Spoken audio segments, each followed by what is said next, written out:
first time I saw Steve would be probably 15 years ago, I think, wouldn't it? Yeah. 6 years ago. Right in this real fancy Mercedes, and wow, you know, he was the star of the show.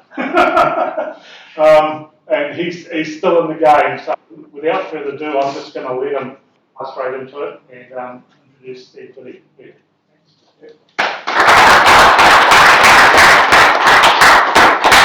Thank you. Thanks for having me. It's really nice to see that there's something north of Auckland. Who knew, right? What a secret. I've been trying to do these all around the country and trying to hit every property investors association meeting in New Zealand this year, just kind of for shits and giggles. And because of that, there's a few sort of housekeeping things. Firstly, I try not to be very boring, so I'm going to tell you a whole pile of hairy stories.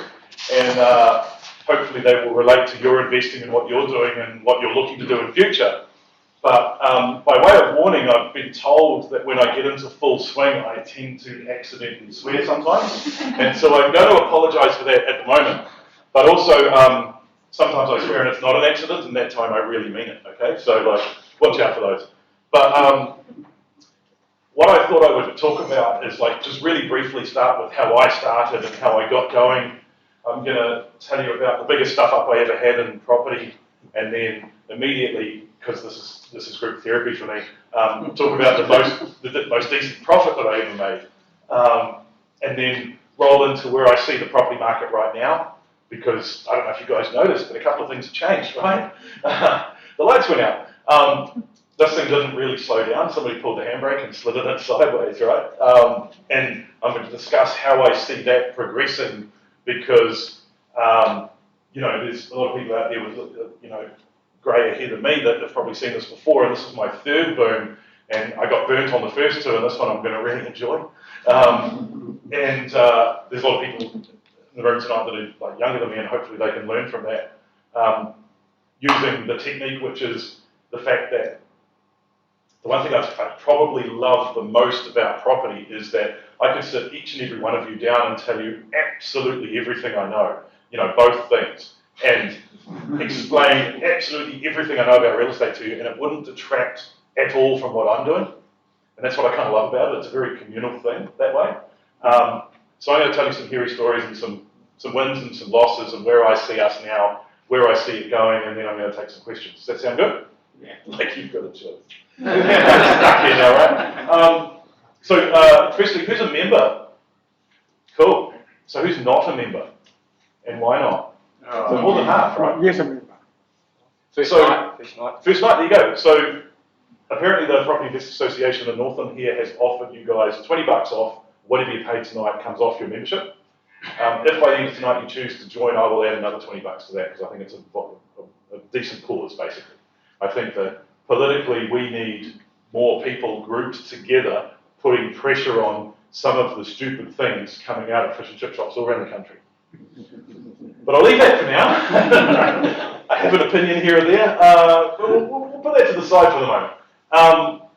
So I first started in real estate when I was 17 years and 2 weeks old.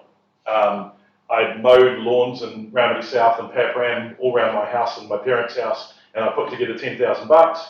They were buying a rental property, and they said, "Do you want to come in on this thing with us?" So we bought a property in Macaroni Street in Papram, which was Nappy Valley, and you knew it was bad because all the doors were kicked in and all this sort of stuff, and we renovated it over a few weekends, rented it out, and I owned a small sliver of a part of a piece of real estate. And for maybe the next 10 years, everybody would walk into this particular property and look at the carpet, which was black and it had green squares on it, and they'd go,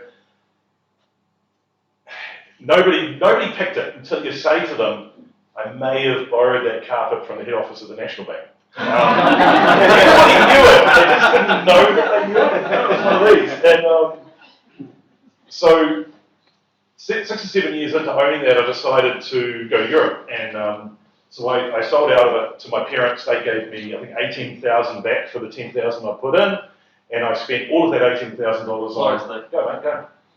Great shit. Thanks. I spent. So you can sit down. Front centre. Just don't knock that. Okay. So I spent all of that money on. Cool. Are you going to use that?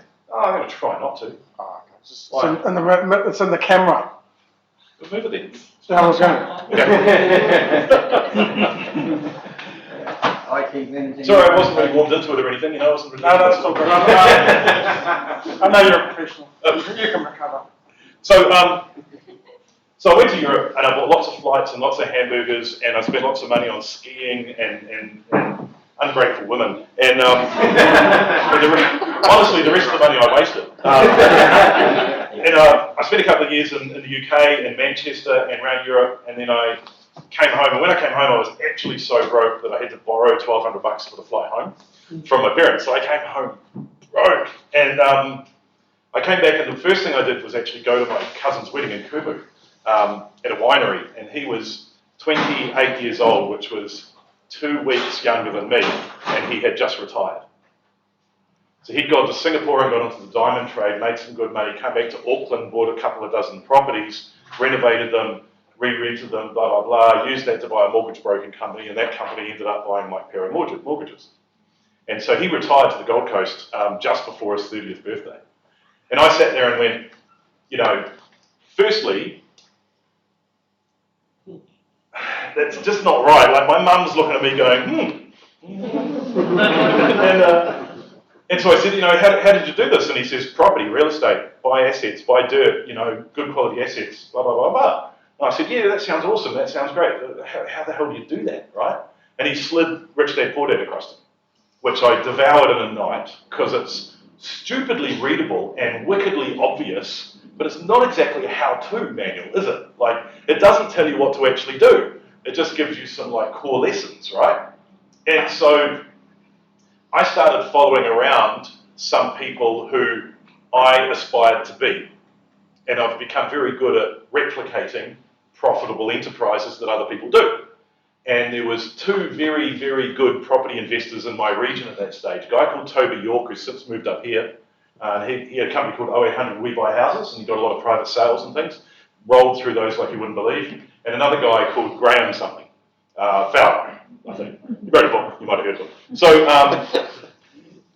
So Graham was a real estate agent in Lower Hutt, so he couldn't really deal in Lower Hutt, so he took Upper Hutt, and Toby took Wainui because all of those people are weird and they've got too many toes, and I stay away from the place. And I took Lower Hutt, and we sort of kept out of each other's patches to a degree. By the way, if any of these comments offend anybody, you know, sorry, and if they don't, then I'll get to you. Honestly, I will. I pretty much got 100% coverage last night. So we started buying properties and things, and I found a place that was going to yield pretty well. I paid $87,500 for it. Yes, it's worth $950 today. I threw some paint around. I had some spare carpet. I had lots of that carpet. And I put a tenant in there getting about $220 a week, which means that it was cash flow positive with the current interest rates we had. And I sat there and went, oh, well, that's pretty good. You know, when does my Ferrari arrive again? You know, like, when do I get to be rich? You know? And I went back to work. You know, I was working, do you guys remember Pizza Haven? Yeah, they're around for like about 10 minutes. They smashed Eagle Boys and then they got smashed by Domino's. You know, like, not a lot of forethought going on there. So I was a business development manager for them. So I opened their point chef shop in Auckland and then opened six stores for them in Lower Hutt. So you worked really, really, really hard for a short period of time. Friday and Saturday nights, pandemonium. And so it gave me a lot of time to look at more properties and look at more deals. So I went to Rotorua because houses were cheap, yields were high. I went to Invercargill, went to Taranaki, and then I bought the house directly next door to the one I already had. Just the way it worked. Silver Birch Court behind the Burger King. And there was 12 there, and I had 2. And then they started charging you body corporate fees and stuff, and you went, well, how much is in this pool for this body corporate thing? And they said, well, there's 55 grand there. And I said, well, we should spend that. This place is a shithole. And everybody disagreed with me, so I bought 4 more of them, and then I had a casting vote. I said, why don't we have that vote again, guys? So we got rid of the asbestos roofs, painted the outside of them, got rid of the mud bog and concreted it all up. And then I went back to the bank with new valuations and said, walked in with a bit of swagger, getting pretty good at this property stuff, guys. How about you guys give me some more money? And that's when the bank said, possibly the dumbest thing that I'd heard up to that point. I've heard dumber stuff since from banks daily, but like at that point, this was the stupidest thing. They said to me, okay, so you've got 6 properties and you want to buy another one. Well, we won't lend you that money, but if you sell one, we'll let you buy 2 more. I'm like, you're the bank, you're supposed to be good at math, that doesn't make any sense at all, right? And they were like, we just want you to prove the value. And I said, well, we've got a GV, I've got the purchase price, I've got registered valuations, I've got a proof of income. What? Really? So I think it was unit number 11, the first one I ever bought, I sold that because it had the lowest debt on it. It seemed to make sense, right? No bright line test, no, so I sold that one and I bought 2 more properties. And it was 2 2-bedrooms in a block, probably woefully inaccurate with earthquake ratings, and it was probably awful at the time. And so I staged the settlements, did this one immediately, the next one in 8 weeks' time. In the 8 weeks, I renovated the first one and sold it cash unconditionally, and it settled like 2 days later because they wanted to move in immediately. I think I got about 135 grand for it, which means that I made $52,000 on that property. And then I went to renovate the next one, and the real estate agent said to me, I've got a buyer for you at 150 grand for the second one, unrenovated. So I made 50 on the first one and 70 on the second one without renovating it. So I took the money, and a feral property trader was born, right? So I went to my girlfriend at the time, who then became my wife and is now not. The reasons will become evident later. And I said, you've got that pretty nifty like office job and stuff. Do you reckon 2 people could live off that? Threw it out there. And she said, yeah, probably. I said, great, because I quit my job. So I put 50 grand in the bank and paid myself $1,000 a week for a year and went, let's have a go. And in that year, I bought, renovated, and sold 14 more houses, which was too much for somebody who was doing everything but plumbing and electrical themselves. So I was stripping them, putting kitchens together, replacing rot, painting. I never put carpet down, much to people's pleasure who owned the houses, I'm sure. I never did electrical or plumbing, but I did pretty much absolutely everything else. I did all the tip runs, and I was busy in the stage of starting to have like small people then too. So like you would get up at 4 o'clock in the morning, be at the house by 5, work through to lunchtime, go home for lunch, sleep on the couch for an hour with a kid on your chest. I've still got the photo, it's classic, me in blue overalls covered in paint. I never really ate lunch because everything tasted like paint once you were that far into it. And I would go back to the house at 1 or 2 o'clock in the afternoon and then work through till 11, 12 o'clock at night. So I was doing sometimes 20 hours a day, 8 days a week, it was done. Because what I know now is anything that you do too much that you don't enjoy burns you out and makes you not want to do it anymore. And that was really profitable, so I had to learn a new way to do it. And what I learned too was that, yes, it cost more to get tradespeople to do it, but they did stuff it up a lot less than I did. Because I was useless, lazy. Now I'm proud of how lazy I am. It's number 8 fencing wire thing, you find a way to do the thing cheaper and more economical. So I got a team together and got a couple of vans and got a painting crew, got an electrician and a plumber. I would prepay them for renovation projects, give them $1,000 up front just to turn up. Bought their rapport, really started working on it to put a crew together, started getting the finances going. And kind of during that period, what I learned was that there's really only 2, maybe 3 things that you actually physically have to do yourself. You have to buy the houses, you have to sell the houses, and you have to pay the bills. Nobody else can do that stuff. You've got to do that stuff yourself. And so the following year, I think I did 41 houses. The year after that, I did 200. I did 200 houses a year for about 3 or 4 years, which is really one house about every 9 days. And at that stage, you were paying about $13,000 to $15,000 per renovation and making about a $30,000 profit. So I'm rolling around town, 26, 27 years old, making 30 grand about every 9 days. And I absolutely thought I was bulletproof. My shit did not stink. I was the man. So I started buying cars and I started doing stupid shit. And then one day my accountant rings up and says, got a letter. And I went, good on you.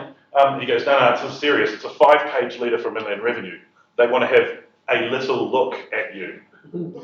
And I think most people who get audited think that they have the worst auditor in history. Anybody from IRD in the house?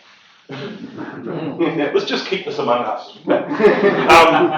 Love IRD, they're my favourite people.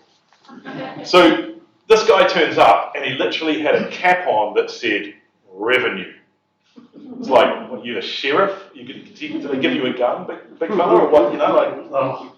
So he said to me, we're going to go back 4 years and look at every transaction you've done in the last 4 years. I said, well, what's your concern? He goes, well, you started here and you're now here, and you went professional here. Before that, you were amateur. We think you went professional there. Oh. And I said, are you really sure you want to go back 4 years? And he goes, you can't stop us. And I thought, oh, here we go. This is setting the tone nicely. I said, cool. Well, 4 years is 1,400 houses, transactions, contemporaneous settlement, trades, renovations, projects, buy, sell, the whole thing. And so basically they hired another floor in Inland Revenue. That guy never finished the audit. He retired before it finished. The next guy was on it about 18 months and then he left and got promoted. And the third guy finally finished the audit. Everybody heard of Matthew Gilligan? Yeah. Gilligan Rowan Associate? Really expensive accountant. Saved my butt. So in the end, Inland Revenue came to me and said, we really can't figure out the number, but we reckon you owe us about $550,000. And I went, that doesn't really seem fair to me. And Gilligan negotiated it down to about 38K of core tax owing, which I then paid. And then they audited the 3 years it took them to do the audit. And they charged me penalty interest on the tax returns I hadn't filed because they told me not to file tax returns while I was being audited. And that cost another $100,000.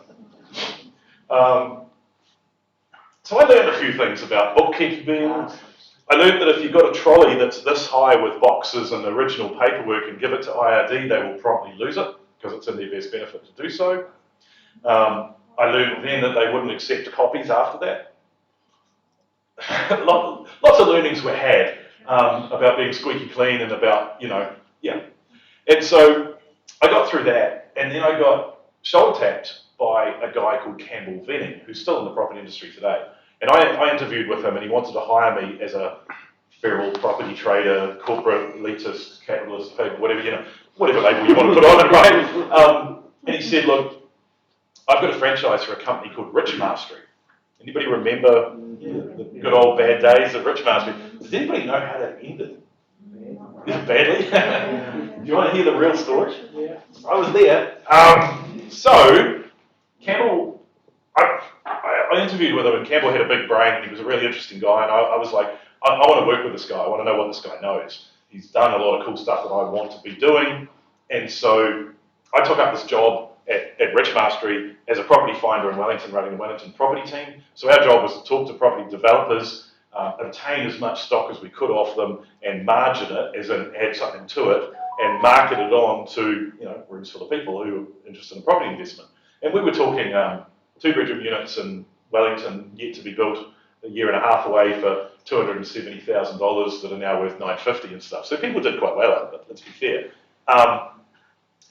What I realised 2 weeks into it was that I was there to replace Campbell and I never worked with him, which is kind of a bit of a bummer. And then I got invited to the national conference, which was this big property academy thing they had in Auckland.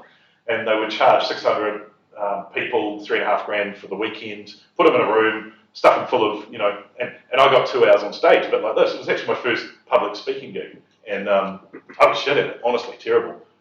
Because I'm pretty nervous, find it hard to associate with people in a crowd, obviously, right? So anyway, I spoke for a couple of hours and told my story of what I'd done up until that point, and I met the guy that owned the thing, which is a guy called Phil Jones. And then I always felt like Phil was maybe a little bit of a rogue, but all of the people that worked as franchisees underneath him were actually really great people, and they were really there for promoting property as a wealth creation device and helping people actually make some money. as a corporate situation. So I really kind of enjoyed it, and doing those events every 6 months was just actually a hell of a lot of fun, and I kind of miss it. So roll on a few years, and Phil gets audited. And they kind of said to him, "Excuse me, Mr. Jones, you've been cruising around Auckland in a Ferrari for a few years, and you've got a little bit of property." He didn't actually have that much, but you're turning over about $10 million a year, and you kind of haven't paid any tax in 10 years? No. And he went, "Of course not. I don't live here. I'm not a New Zealand resident." So all the money was going through a company called North Island Holdings Limited, which was based in Delaware. Delaware is not here. So they audited him, and they jumped on him like he was a sponge cake. They were just loving it. They were all like, "Let's go." And like, he proved that he was right. He was not a New Zealand resident for tax purposes, and he got away with it. So Inland Revenue, in their great wisdom, they're not vindictive people, don't get me wrong, but they went, "Okay, well, you're right then, but since you're not a resident, you won't be needing your passport, will you?" So they instructed immigration to remove his New Zealand citizenship, which is when he moved to the US. And so he came and had a chat to me and said, "Steve, how'd you like to run this whole shindig? How'd you like to run," it wasn't Richmaster at that stage, was a company called Property Teachers, because a friend of mine, Sean Wood, had left and taken the name Property Tutors, and they were trying to be all copy and give each other some shit, right? So, and I went, "Yeah, sure, what are you thinking?" And he goes, "Well, I'll come in for a week and we'll do an event in Christchurch, an event in Wellington, and an event in Auckland, and we'll sell a whole pile of coaching to a couple of hundred people at sort of $5,000 a head, and you can coach them for 12 months, and you can like do, all of the work and stuff, and I'll just stand on stage and say the words, right? And then I'll fly out again." What he didn't mention was he was going to fly out again with all of the money. So all of the money got put into North Island Holdings Limited, and I went to Delaware, and he jumped on a plane. And I'm emailing him going, "Where's my half?" Like I'm the guy doing, I'm the, a bit like this. I'm the guy standing in the room looking at all of the people, and all the people looking at me going, "Well, do the thing. Dance, monkey, dance." And so I sued him for $396,000 plus interest, so about $500,000. And I got a bulldog lawyer who really just wanted Phil's scalp on his wall. My particular bulldog lawyer has a coffee table made out of a Porsche that used to be owned by Rod Petrovic, if anybody remembers that guy. And when Rod Petrovic came to sign the final papers when this guy had sued him, he did it on the coffee table and filmed it. Oh, they're vindictive. I loved it. Anyway, so I sued Phil, and I had a conversation with him one day on the phone. "Come on, mate, at least give me like $50,000 in costs, because I've just bought 50 flights to Christchurch and 50 flights to Auckland, because I delivered the product, because it's my rep, right?" And I said, "Come on, just give us some costs and expenses at least, don't be a dick about it." And he goes, "Oh, I'm getting divorced, I'll catch you next time, mate, And then I got a bit grumpy with him, and he's like, "Look, mate, you don't know where I live, I'm in a different continent, you can't even serve me with papers. How do I say this? You may proceed forth and fornicate with oneself." And so 30 seconds later, in the Grove in LA, I knocked on his apartment door. And when he answered the door, I handed him some papers, and my Uber driver, in perfect Pakistani, said, "You have been served." And so, yeah, not too long after that, Phil went bankrupt in New Zealand. He chose not to do an interview with the official assignee, and so next time he came to New Zealand on a business class airfare, claiming he was broke. Anybody else have a wee question mark on that one? What is it about going broke that makes people buy you stuff like that? Like friends give you a gift of some airfares. I don't think so. So he got chased around Auckland Airport by the official assignee who wanted to interview him about his assets in this country, which I filmed laughing. I've still got the video. And so, that went splat. I never got paid a cent, but I made sure that one particular unscrupulous rogue wasn't going to be running any companies in New Zealand again. I'm actually doing the same thing to somebody else right at this moment. been 15 years, I haven't really stretched that muscle for a while, so I thought let's have a go. That's another whole story, whole story. So anyway, I kept doing what I was doing, which is buying houses, renovating them, sell them, buy a house, renovate, keep them. And I started doing some boarding houses, which I really enjoyed. And a boarding house is basically anything more than 6 bedrooms rented to 6 different people who basically didn't know each other. And I started out by actually stuffing it up as much as you possibly humanly could, because you need to learn some stuff. I learned that you can't put the small Asian students in with all the plumbers and builders. I built a 9-bedroom apartment in central Wellington and put 2 ovens and 2 fridges and 2 freezers in it. And went back 9 months later and they hadn't used either oven yet. They were still wrapped in plastic. There's 200 restaurants around there, but they had 2 extra freezers full of curries. It was just massive. All the takeaway food in the world sitting there. And I learned some lessons. I learned that basically you can get 14, 15, 60% net returns out of boarding houses. So I sort of started mastering the crap out of that and getting really good at it because I just love some cash flow, right?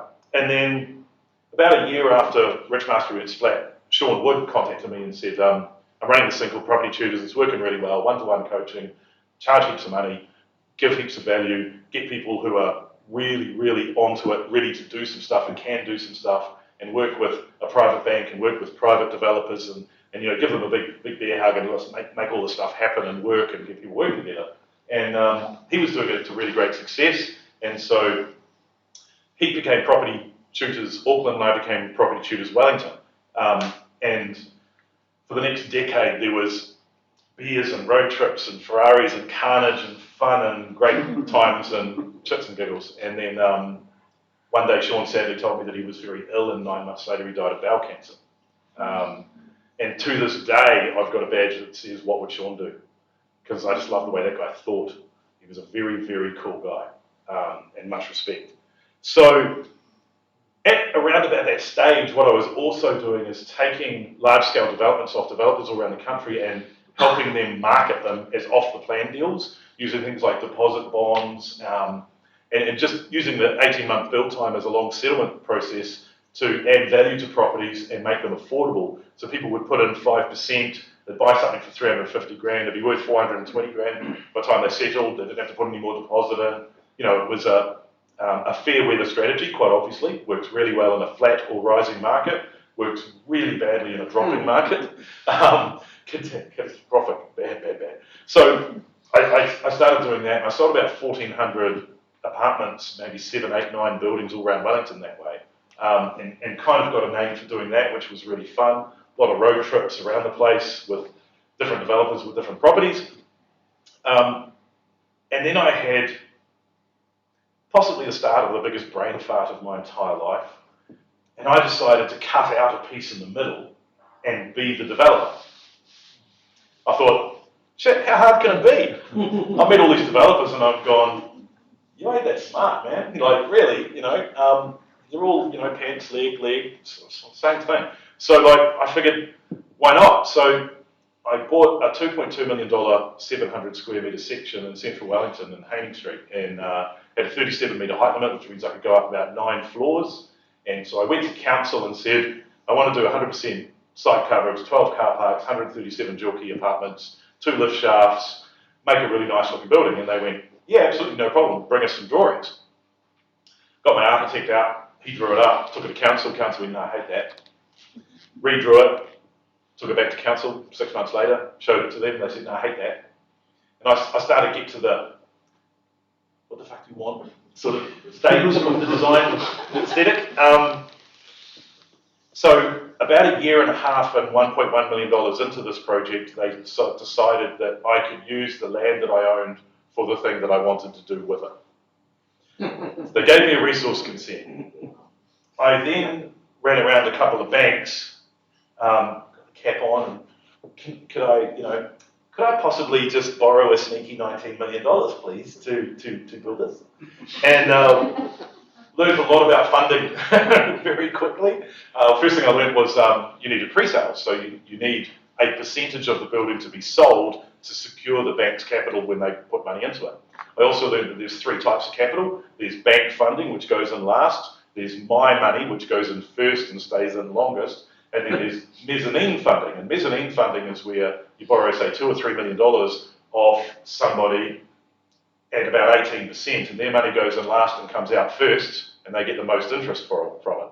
And my question was, why do I need these people? Like, why can't I just put the cash in myself or fund it through the bank? And the answer that the bank didn't want to tell me was that they want the mezzanine funder to be another developer. So if I don't do the things that I'm told to do, they start having meetings with him and without me. So he was my replacement. And there was 3 mezzanine funders at that stage. One of them owned all the strip clubs in the country. One of them was, yeah, that guy. Yeah, some of them weren't the nicest people in the world. And I was starting to feel like a goldfish in a pool full of big sharks, you know. And so I rolled through it, got 70% pre-sales, which is what they asked for. And when they say 70% pre-sales, they want to see 70% of the build cost of the building made up in pre-sales. So I got that. It was a pile of paperwork that high. It was about $14 or $15 million plus GST of pre-sales. And I rolled it into the bank and went, let's go. And the bank guy sat me down and he said, a chook in China coughed. Something about a bird flu. And the lending market has changed. And so we want you to get 80% pre-sales. And so I went, hey, no problem. These things are selling like hotcakes. It's no problem at all. I'll be back in a couple of weeks. Walked out of the room and I'm like, it was a problem. Like, there was a lot of cash flow. So it cost me another $250,000, and I went back with 80% pre-sales, a mezzanine funder, and my own cash put into it so that the land was freehold. And the bank looked at me and said, we now want 100% pre-sales. And so I sat down with the lender and said, if I put another $250,000 into this and bring you 100% pre-sales, you're going to say no, aren't you? And he went, yep. And so I went, thank you. And I left and I tore up nearly $20 million worth of contracts and handed $800,000 worth of deposits back and paid the legal fees of the people who'd done due diligence on the contracts that I'd just torn up. So that no buyer took a loss because I stuffed up and was a bit ahead of myself with this development. And it hurt a lot.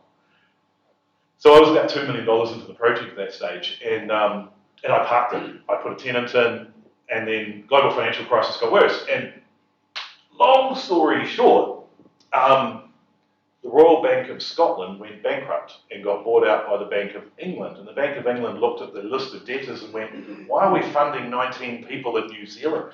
And they pulled all of that money back. One of the places they had that money was Marrack. One of the things that Marrack funded was Holden, New Zealand. That's when all of the Holden yards in New Zealand went bankrupt all at the same time, including Williamson, Adams and Wellington. Where I was in Haynes Street, the 2 sites either side of me were Holden car yards. And so I paid $2,000 a square metre for my land, and suddenly next to me were 2 development sites that sold for $1,200 a square metre. And so my bank came to me and said, you've never missed a mortgage payment, and we know you're trying to get this thing out of the ground, and this isn't going to be a problem, don't panic, but we need you to give us another $400,000 by Thursday, or we're going to bankrupt you and sell the land and then send you a bill for the shortfall. I went, oh, no problem. Out of the room, a little bit of a cry, there's a lot of emotion involved. Once again, it was a problem. And I looked at my portfolio and I looked at the easiest and fastest thing that I could possibly sell in my portfolio, and I sold it and I gave them $380,000 and paid off the last 20. And it hurt a lot. And I should have let them just tip it over. I would have survived it. But I didn't, because I'm a stubborn shit. So I then put a couple of garages on the site, put a car groomer and a panel beater in there, and I renovated the apartment above the other commercial property that I really just wanted to put a bulldozer through.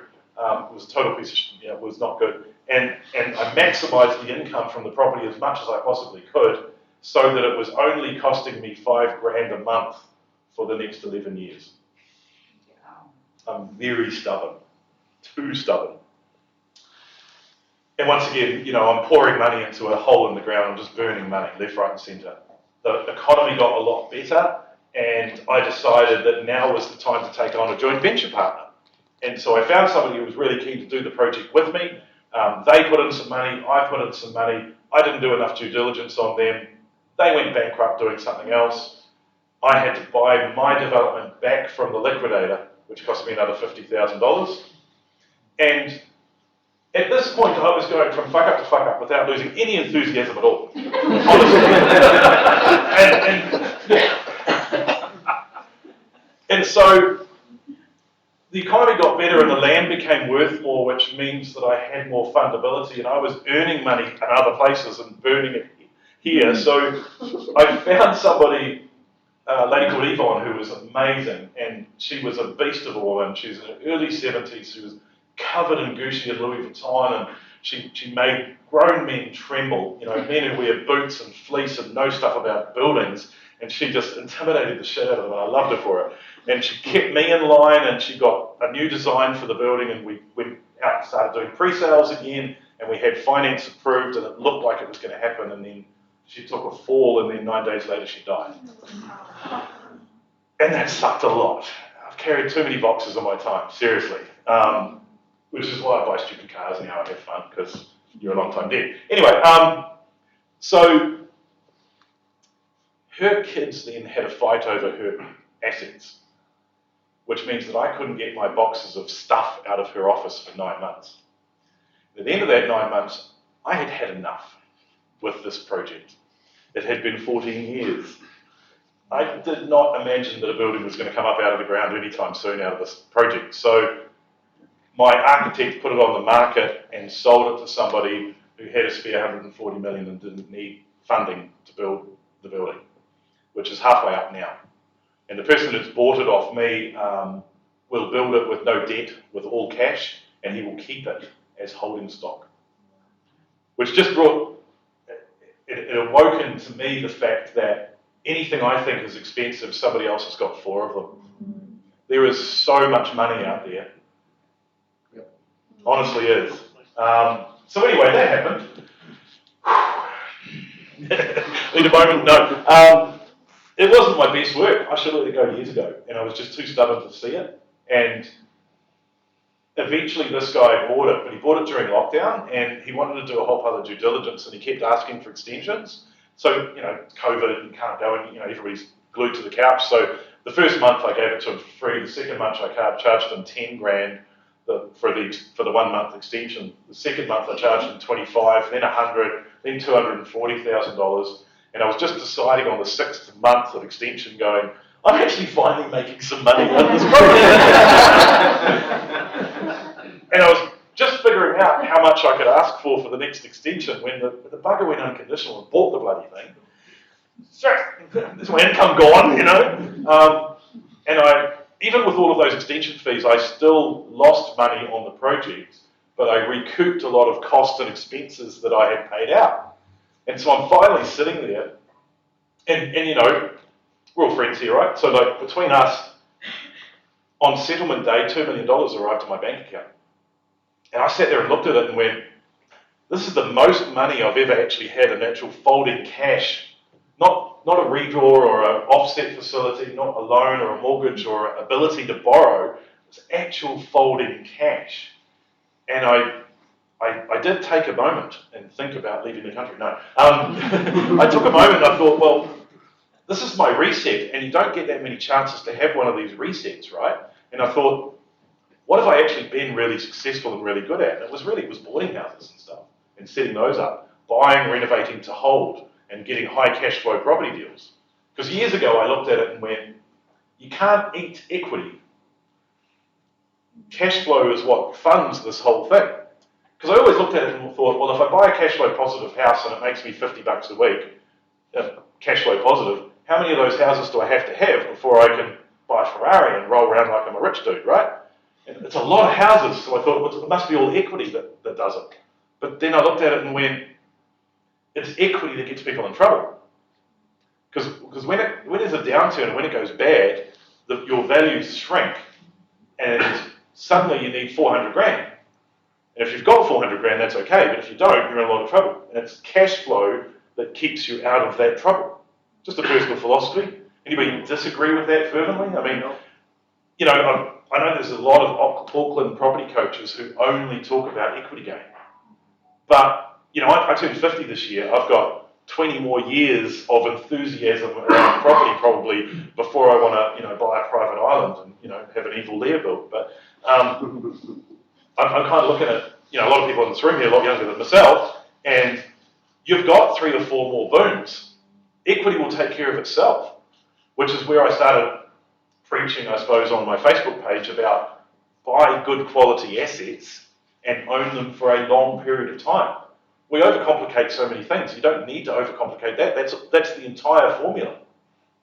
The own them for a long period of time is the hard part, though, because most people see a downturn or a cooling like we're seeing now, and they panic and they sell.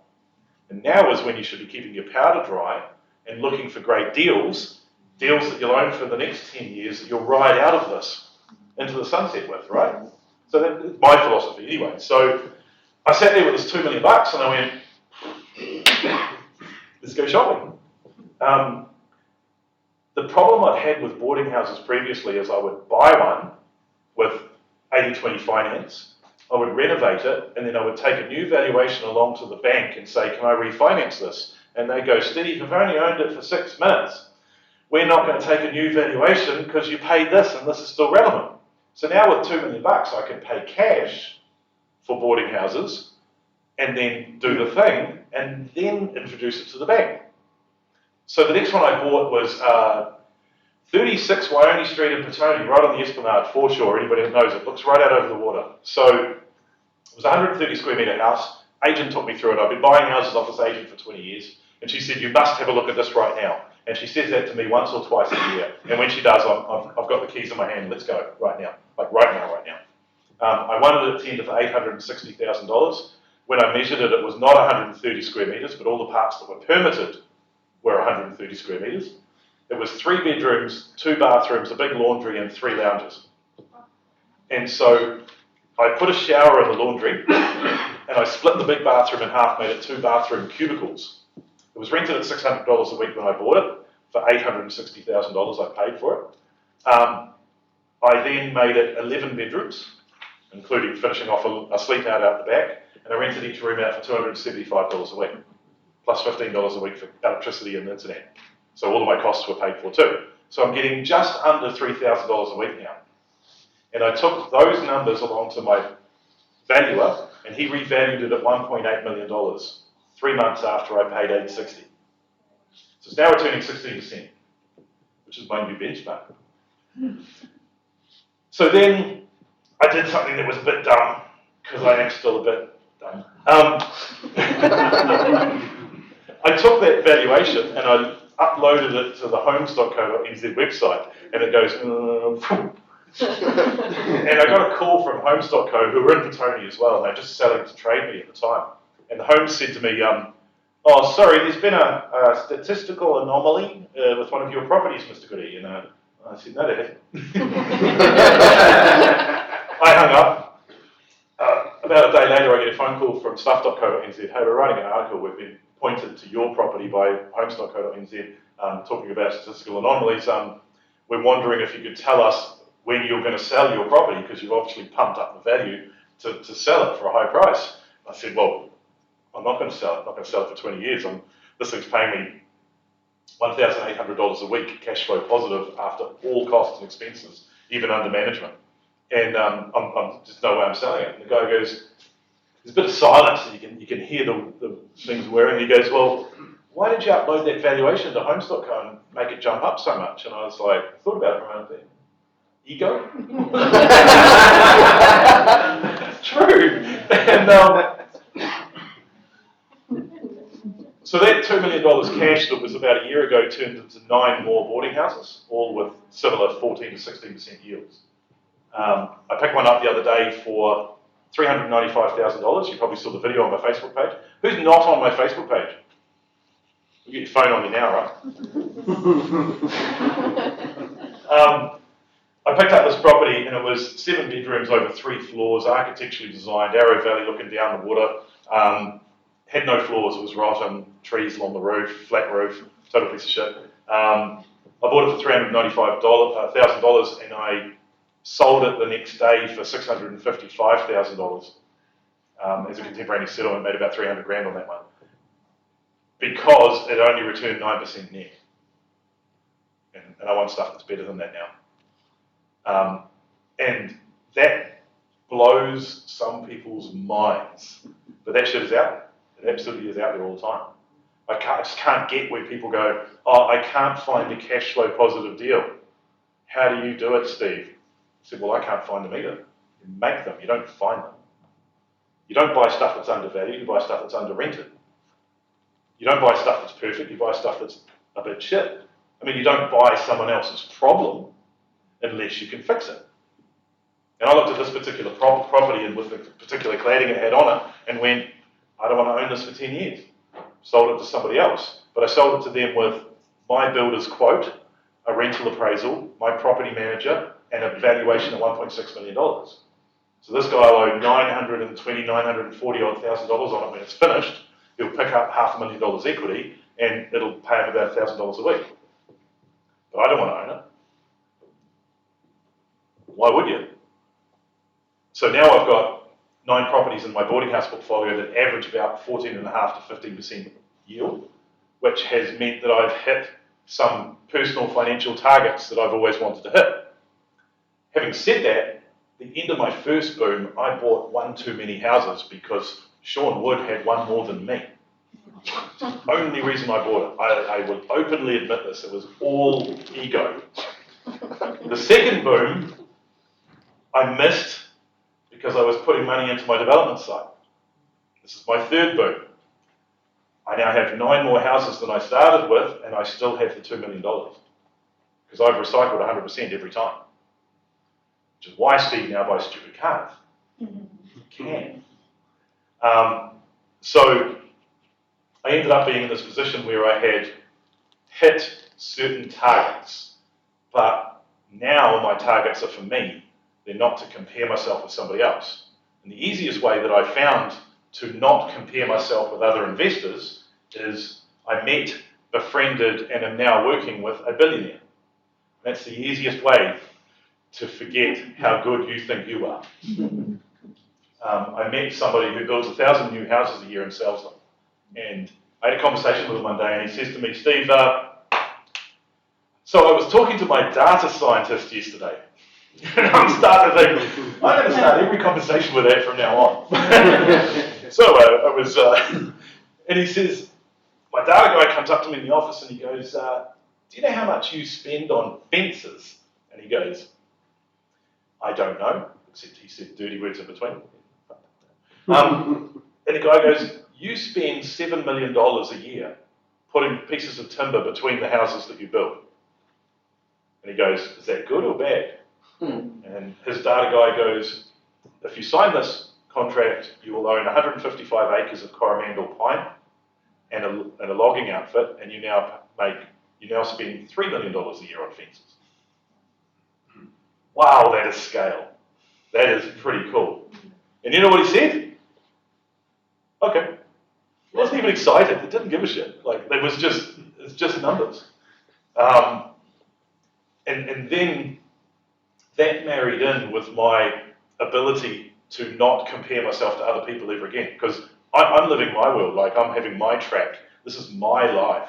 You know, born in 72, gonna die one day. Dash in the middle, that's your whole life. That's the bit. That's the fun. That's where all of the cool stuff is, right? And so I'm just not going to measure myself anymore at all to anybody. So I bought a McLaren recently, October last year. Absolutely stupid piece of equipment. Has no practical purpose whatsoever, except that it creates a big smile, right? It does 0 to 100 in 2.7 seconds. The month after I bought it, the guy rings me up and goes, there's another one that'll do it in 2.4. It's only 300 grand more. But to me, there's no difference, right? I get a smile out of this one, I get a smile out of that one, I'll just keep the one I've got. Then it occurred to me that this billionaire guy who goes to Fiji all the time and has all these amazing holidays, with where I am in my world, my holidays aren't that much different to his holidays. It's an increment of difference, an increment of change. And so I choose to just have more fun. Because I can, right? Because there is one thing that, 6 years of property investment, coming up 26 years of owning real estate has taught me. And that's that there's one thing that wealth creation and putting stuff for future Steve ahead of you does for you and gets for you. And it's one really, really important thing that you need to achieve and get and have for yourself in your investing. And it's enough. Nothing else matters. You need to know when enough is enough. And honestly, I think 5 houses is a retirement. You're done and dusted. As long as you're 10, 15 years away from retirement, 5 houses is enough. As long as 1 or 2 of them are in Auckland, even better. Everything after that is for legacy and ego. I've got enough ego for everybody, so I don't care about that. Legacy, well, I'm just going to leave more to my kids. I'm going to make their lives a little better. So I might as well have some fun myself in the meantime, right? Which is why I quite enjoy doing this. So that's kind of where I got to, and I kind of got to the point where I probably don't ever need to buy another house in my life because I've hit so many benchmarks. Like, I was explaining at lunch today actually to somebody, like, one of the first benchmarks I had is I wanted to be a millionaire. But then I really thought about it and went, I don't really want to be a millionaire. I just want to have $1 million worth of real estate and have other people know. I just want everybody to go, And like I was about $980,000 into my portfolio. And that was 5 properties back then. Now it's half of a property, right? And I literally spent $800 on a valuation to get another 20 grand in equity so I could say I was a millionaire. Douchebag, seriously. And then the next thing was $1 million worth of equity, not $1 million worth of value. The next thing was a portfolio worth 10 million, then a portfolio worth $20 million, then $10 million worth of equity. The next benchmark I wanted to hit was $10,000 a week cash flow positive. Do you know what you can do with 10 grand a week cash flow positive? Anything you fucking want to. In any country you want to go to. Honestly, that is enough to be a really, really happy person. So why work so hard? Why put all that effort in? Why not actually enjoy it and realize where you actually are right now?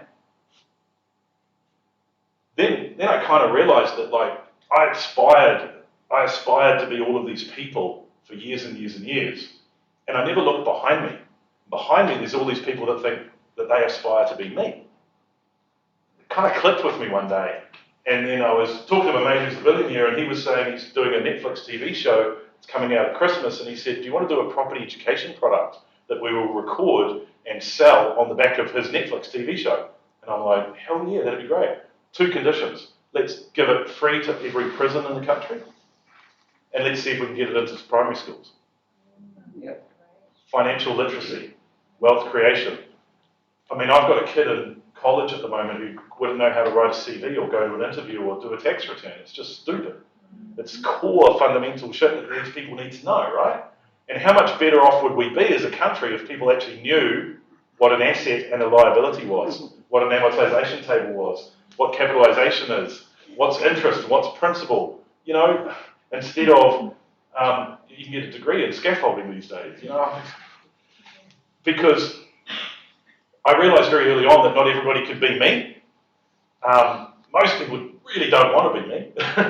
But there's so many people, definitely everybody in this room, who could be an automatic millionaire.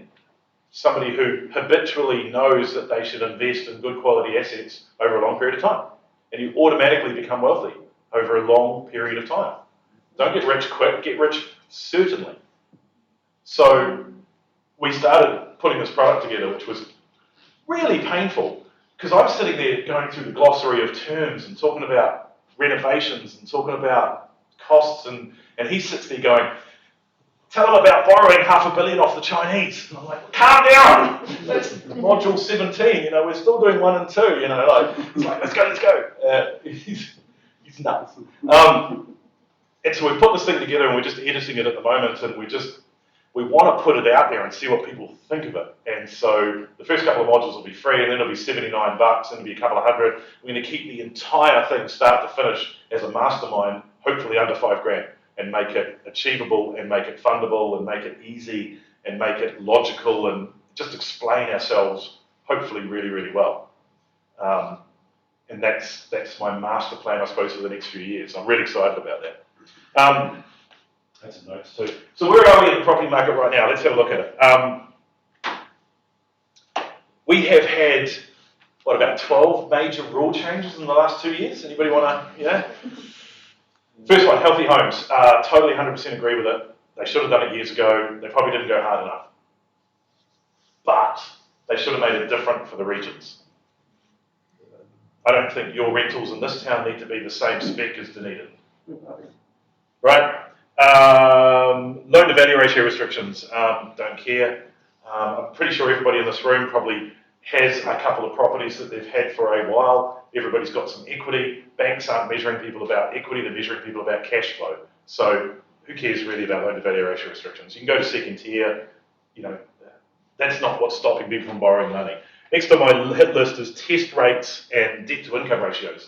So we haven't got debt to income ratios yet, but we could still have them. But at the moment we don't need them because banks are using test rates. So we're all coming off like 2.5%, we're all going to 5.5%. OCR went up again today, yay. So 5.5% is how much you get charged. Banks are using 7 as a test rate. So in the bank size, 7% is neutral. So if you've got $1 million worth of equity and you go and buy an $800,000 property, you need to put $200,000 in, your $1 million worth of equity is now $800,000 worth of equity. But what most people don't understand is if you earn $100,000 and you buy the same property, they take some cash flow off you because you bought that property, and your income is now not $100,000, now it's $75,000. If your property is returning 5 or 6%. If it's returning 7%, they don't take anything off. If it's returning 11%, they put some on. And I don't want the banks looking at the way that I earn. I want them looking at the way my portfolio earns, because my portfolio is way less lazy than me, right? It does it every day. I have 8 income streams. Top one's always been capital gains. Next one's rent. Next one's trading. Next one's renovating. Next one is property coaching. And after that, it gets into the rats and mice, including about $100 a day I get from those videos on Facebook when you see the ad on the video. So just when you see one of my videos and it starts the ad, just watch to the end. Appreciate it. So then we've got Brightline test. We don't have a capital gains tax, do we? No, we have a Brightline test. Same thing. For me as a federal property trader, it doesn't make any difference because if I sell a property in 20 minutes after I bought it, or 9.5 years, the tax is the same, which is, I think, a statistical error the government made because they were trying to make it easy to figure out. But like literally, what they should have done is gone 40% tax in the year that you bought it and taper it off. So it's like 2% tax 9.5 years later, because that would encourage long-term investors like ourselves to actually sell some stuff, right? Then they should have also put a rule in there that said first home buyers get a certificate, but like virginity, right? And if you're a first home buyer and an existing investor sells a property to a first home buyer, there shouldn't be any tax on it, because you're doing what the government wants you to do, right? You're helping that next generation. It makes a lot of sense when you think about it, right? Just things they could have done, if they thought about it. Anyway, 12 months rental appraisals, you can't put your rent up except for every 12 months. Kind of dumb, shoot yourself in the foot, take the whole leg off. If the rent's here and I have to do an increase to there, I'll actually do the increase to here if I can, because halfway through the tenancy, it's at market rates, and the second half of the tenancy, it's below market because rents are going up, and rents are going to keep going up because that's the part of the cycle we're in. I used to like putting my rents up $5 or $10 a house. Now I've got to put them up $80 a house and try to keep it up with market, because living in a house is a user-paid system. The tenant pays because the property owner needs to keep a margin in, or they're not going to be a landlord for very long. They're going to be an ex-landlord or bankrupt. It's logical, right? And then, yeah, there's a lot of problems there with that cash flow cycle too. COVID's meant we've had zero immigration. Now the borders are open and we have people leaving the country at the moment. We don't have a hell of a lot coming in though. I know personally I'd like to go on holiday. I've literally got enough dollars to buy a plane. We've got triple CFA rules, we've got loan to value ratio restrictions, we've got Australian Reserve Bank rules. I did a video on this recently, well not even recently, a while ago, it was still complicated. Imagine all of these rules, right? So if ANZ Australia has $100 million they want to lend to ANZ New Zealand, they have to jump through some hoops in Australia to show that they're solid enough in Australia to lend that money to New Zealand. New Zealand pays for that. Because God forbid we didn't give $1 billion per bank back to the Australians every year. So it's like a marble that has to go through a tennis racket, except there's 18 tennis rackets. I made a list. Loan to value ratio restrictions in Australia, loan to value ratio restrictions in New Zealand, triple CFA rules, sensible sentencing rules, blah, blah, blah, blah, blah, blah, blah, blah, blah. So once that $100 million gets all the way down here, God forbid it ends up being part of a mortgage that one of you guys used to buy a house, you're pretty bloody lucky to get any money at all. So what's happening now is second-tier lenders are coming into the marketplace. Because if you're a bank and you call yourself a bank, you have to abide by loan to value ratio restrictions and Reserve Bank rules. But if you're a funder, you don't. So second tier is coming into its own again. And sometimes it's only 0.3, 0.4, 0.5% higher than first tier lending. I tested this recently when I borrowed $3 million off Avanti and Pepper Money at 5.15% floating. It was actually lower than what BNZ were offering. It's not anymore, but it was then, you know, like, the thing with Pepper Money too is that it's not a main bank, it's a funder. And it's not Westpac, but that's where they get all their money from. And it's not the same company, but it has all the same directors. It's just a workaround. And they're allowed to fudge numbers, but we're not. So basically what it means is I don't think I'll actually apply this year at all to any first-tier banks. It'll all be second-tier lenders and funders, because it's just easy. You know, you've got Resimac at the top, you've probably got Base Corp at the bottom, and everybody else fits themselves in between. And what I'm doing now is buying projects and houses and renovations using second-tier funders, doing the renovation, proving the value, getting a valuation, proving the income, and then taking it to a first tier and fixing it for 5, 6, 7 years if you can. Bought a few properties in the US in the past. We could fix over there for 30 years. It's bloody lovely. Covered that. Cash flow, because you can't eat equity, buy quality assets. So what's next for me? My mate's going to bring out this Netflix show. It's going to be quite funny. It's either going to go splat or it's not. I think it's great. I think it's bloody hilarious. He's a bit of a dick, which is cool. And he's just wildly wealthy in a way that most people see as being crazily unachievable. But he's comfortable with it and funny with it. And yeah, he's a good guy. It'll be hilarious. I've got 5 off-the-plan deals that I'll settle either this year or early next year. I reckon 3 of them will definitely happen. 2 of them probably won't. Because material costs have gone up, but the value of the property hasn't. I'm still trading off the plan deals. I have pretty much stopped dead doing or recommending other people do buy, renovate, sell, which is too much risk in that at the moment. You buy something now, you don't know what it's going to be worth in 3 months' time. And I'm kind of sitting on my hands looking for unicorns at the moment, to be fair. I've gone a little bit more scattergun rather than laser with my offers. In the boom, for instance, if this was an auction, I would be waving a gavel around trying to sell the house, and the buyer might be sitting in the front row here competing with everybody else in the room. Now there's only that one buyer, because nobody's doing auctions anymore, and now they're competing directly with the vendor's expectation.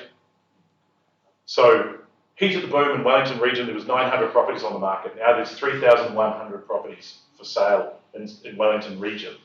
And so I reckon 200 or 300 of those people are very motivated to sell. They don't want to sell, they need to sell. And so I'm in there trying to find those people. But I'm also trying to find quality assets that I can make cash flow positive and own for 10 years. That's my criteria. Because anything I buy now, my kids are going to inherit. Everything after this is for ego and legacy. That's all there is. So I'll settle those off the plan things, and I'm going to get this education product up and running, have some fun with that, and coaching about 25 clients around the country and 4 internationally. It's fun coaching international ones. You never have to meet them. Zoom call here and there. It's great.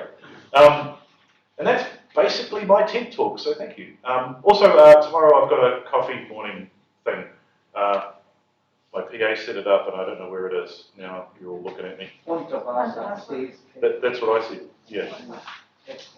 Yeah. So yeah, 81 Dean Street, 9 a.m. And basically the idea of that is just like, I've just sat here and you've all looked at me and I've talked a lot of words and stuff, and sometimes it's interesting to get questions out of people in more of a conversational sense because I tend to talk a lot. I sound a lot like I've been paid by the word, But apart from that, thanks so much for having me. I really enjoy the therapy of telling you all of my horrible stories. Does anybody have any questions at all? Yes? Second tier funding, where do you get that from? You go to the mortgage broker, but normally there's an upfront fee.